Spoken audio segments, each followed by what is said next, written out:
नमस्कार दोस्तों, स्वागत है आपका हमारे YouTube चैनल पर। आज हम बात करने वाले हैं रायपुर से जुड़ी एक बड़ी खबर पर, जहां गणेशोत्सव के दौरान एक अनोखी प्रतिमा को लेकर विवाद खड़ा हो गया है। आखिर क्या है पूरा मामला और क्यों मचा है बवाल?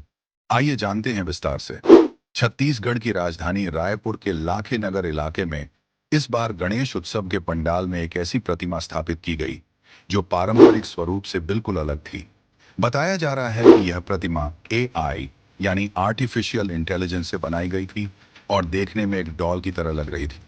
यानी जहां लोग भगवान गणेश के पारंपरिक स्वरूप के दर्शन करने आते हैं, वहां उन्हें एक बिल्कुल नया और आधुनिक रूप देखने को मिला।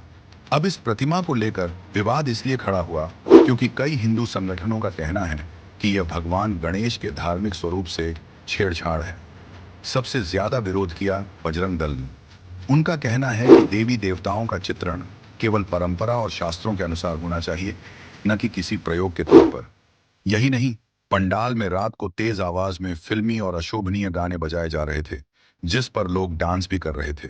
इससे माहौल और गर्मा गया और स्थानीय लोगों के साथ बजरंग दल के कार्यकर्ताओं ने विरोध प्रदर्शन शुरू कर दिया। विरोध इतना बढ़ा कि कार्यकर्ताओं ने चक्का जाम कर दिया और पंडाल के बाहर बैठकर हनुमान चालीसा का पाठ करने लगे। इतना ही नहीं, पंडाल की लाइट बंद कर दी गई और विवादित प्रतिमा को ढक दिया गया। सोशल मीडिया पर भी यह खबर तेजी से फैल गई और लोग अपनी अपनी राय दे रहे हैं।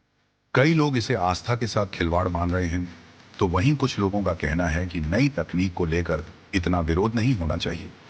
मामला बढ़ते देख प्रशासन और पुलिस को हस्तक्षेप करना पड़ा। पंडाल में सुरक्षा बल तैनात किए गए ताकि स्थिति बिगड़े नहीं। दोनों पक्षों से बातचीत की गई और फिलहाल माहौल शांत है।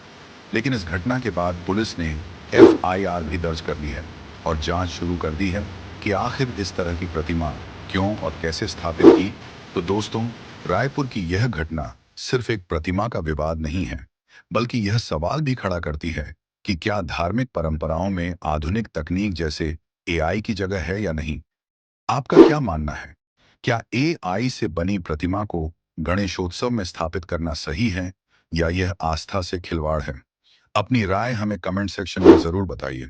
अगर वीडियो अच्छा लगा हो तो चैनल को सब्सक्राइब करना ना भूलें।